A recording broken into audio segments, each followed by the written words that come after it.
Assalamualaikum warahmatullahi wabarakatuh. Selamat pagi. Perkenalkan, nama saya Muhammad Khairul Muna. Saya mahasiswa Sejarah Peradaban Islam IAIN Salatiga. Kali ini saya melaksanakan program pengembangan lapangan di IMAN Salatiga dan mengajar materi sejarah kebudayaan Islam terkait dengan strategi dakwah Wali Songo. Langsung saja kita akan ke materi terkait dengan materi strategi dakwah Wali Songo. Ya, di sini strategi dakwah Wali Songo dari Muhammad Khairul Muna, Sejarah Peradaban Islam IAIN Salatiga. Selanjutnya terkait dengan strategi dakwah Wali Songo, di sini ada 9. Di sini Sunan Gresik, Sunan Ampel, Sunan Bonang, Sunan Giri, Sunan Kudus, Sunan Gunung Jati, Sunan Kalijaga, Sunan Muria, dan juga Sunan Derajat. Selanjutnya terkait dengan strategi dakwah Wali Songo, ada 4 strategi. Yang pertama, pembagian wilayah meliputi Jawa Tengah, Jawa Timur, Jawa Barat, dan Kalimantan. Kemudian terkait strategi yang kedua, metode dakwah, ada dakwah melalui politik, asimilasi budaya, pendidikan, dan juga perkawinan. Kemudian strategi yang ketiga ada pembentukan masyarakat muslim, dan strategi yang keempat ada keluarga sebagai penerus dakwah. Nah, pembagian wilayah. Di sini di peta dijelaskan Sunan Gunung Jati ada di Jawa Barat, tepatnya di Cirebon. Kemudian Sunan Kalijaga ada di Kaliwungu, Demak. Kemudian ada Sunan Bonang yang ada di Tuban, Jawa Timur. Sunan Ampel juga di Surabaya, Jawa Timur. Ini adalah salah satu strategi bagaimana Wali Songo itu berdakwah melalui berbagai daerah yang tersebar terutama di wilayah Pulau Jawa. Sehingga pembagian wilayah ini menyebabkan Islam berkembang lebih cepat karena beberapa orang ini berdakwah di daerah-daerah yang terpisah. Nah, kebanyakan daerah pesisir karena Pulau Jawa pada waktu itu ramai dengan jalur perdagangan, sehingga memang Wali Songo mulai dakwahnya itu dari wilayah pesisir. Nah, di metode yang kedua, strategi yang kedua itu melalui metode dakwah. Jadi kesenian. Kalau Sunan Kalijaga itu menggunakan wayang, Punokawan ini kan wayang Jawa, ini diubah jadi ceritanya itu alur-alur cerita yang bernuansa dengan Islam, seperti itu. Kemudian kalau di bidang kesenian Sunan Kalijaga yang lain ada Katen. Katen atau Syahadatain merupakan upacara perayaan gelang peringatan Maulid Nabi. Arah-arahan tumpeng disertai gamelan dengan komposisi instrumen yang ditentukan dengan rangkaian upacara lainnya. Ini salah satu bentuk strategi dakwah Wali Songo, yaitu Sunan Kalijaga. Sunan Giri juga punya metode dakwahnya melalui kesenian. Ini suweng, bagaimana suweng bermakna mencari-cari suwung atau Tuhan di dalam semesta materi. Metode dakwah yang selanjutnya terkait dengan kesenian itu ada syairnya Sunan Bonang, Tombo Ati, yang sering kita dengar kalau muadzin pujian waktu salat itu ada 5 pesan untuk mengobati hati. Membaca Al-Quran, salat malam, kemudian kumpul dengan orang yang soleh, kemudian puasa, dan juga istirahat atau zikir yang lama.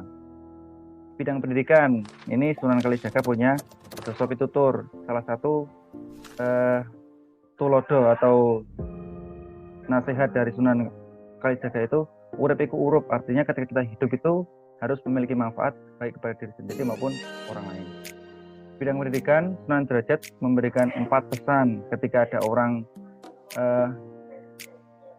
yang kehujanan, maka kita harus memberikan payung. Kemudian jangan marah atau jangan kasar kepada orang tua. Kemudian memberikan mangan atau makanan kepada orang yang lapar, dan juga memberikan pakaian kepada orang yang tidak berpakaian, seperti orang yang ada gangguan dalam akalnya, kekurangan pikiran, itu kita harus membantu. Nah, di bidang pendidikan, Sunan Ampel mendirikan Pondok Pesantren Ampel Dental Surabaya. Ini salah satu jalur pendidikan di mana santri mengenyam pendidikan, dapatkan ilmu baik dari fikih, ibadah, muamalah, syariat, dan lain-lain. Di bidang arsitektur, Sunan Ampel juga mendirikan masjid khas Jawa di mana bentuknya limasan joglo seperti itu di Surabaya. Kalau di Sunan Kudus itu dia menata arsitekturnya melalui Masjid Menara Kudus. Nah, dilihat menaranya itu menunjukkan bentuk akulturasi dari Hindu dan Islam. Masjidnya khas banget dengan Masjid Islam Timur Tengah. Kemudian gerbang dan juga tempat pengeras suara atau menaranya itu khas dengan Hindu. Nah, ini salah satu bentuk akulturasi sehingga Islam dapat diterima oleh masyarakat-masyarakat yang memiliki latar belakang keagamaan yang berbeda. Di bidang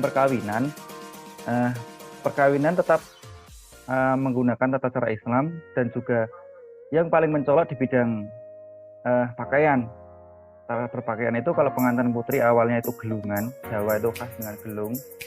Nah, ini setelah Islam itu gunakan jilbab. Nah, ini salah satu bentuk akulturasi yang dilakukan oleh Wali Songo dalam berdakwah. Kemudian saat pembentukan masyarakat Muslim ini tadi yang Sunan Gunung Jati di Cirebon, Sunan Ampel di Surabaya, Sunan Kalijaga di Jawa Tengah di Demak. Nah, itu akhirnya kan terbentuk masyarakat Muslim di daerah-daerah tertentu. Ketika Islam menyebar, kemudian di wilayah Indonesia secara umum itu Islam berkembang, dan mayoritas ataupun setiap daerah itu pasti ada masyarakat Muslim yang terbentuk. Itu strategi dakwahnya Wali Songo. Keluarga sebagai penerus dakwah ini, misalkan Sunan Ampel ini kemudian akhirnya diteruskan oleh Sunan Bonang dan Sunan Kudus, di mana Sunan Bonang dan Sunan Kudus ini merupakan putra dan juga putra kedua atau putra dari pernikahan putrinya Sunan Bonang, seperti itu. Itu salah satu strategi dakwah Wali Songo melalui keluarga sebagai penerus dakwah. Di sini selanjutnya perkawinan tadi saya sudah jelaskan, kita langsung lanjut saja. Terima kasih. Kesimpulannya adalah Wali Songo dalam berdakwah itu menggunakan beberapa aspek strategi, mulai dari pembagian wilayah, kemudian metode dakwah kesenian, dan lain-lain. Tujuannya adalah mengerti latar belakang kebudayaan yang ada di Indonesia. Wali Songo menyebarkan dakwah dengan lembut dan juga tidak ada perpecahan. Kemudian para Wali Songo ini juga mengerti latar belakang budaya, Hindu dan lain-lain. Maka strateginya dengan melakukan asimilasi budaya, akulturasi budaya, dengan penggantian budaya yang ada di Jawa. Bentuknya tetap sama, tetapi nilai-nilainya sudah dimasuki dengan Islam, sehingga hal itu mudah diterima oleh masyarakat Jawa dan juga masyarakat Nusantara pada waktu itu. Demikian yang dapat saya sampaikan, kurang lebihnya mohon maaf. Akhiri, wassalamualaikum warahmatullahi wabarakatuh.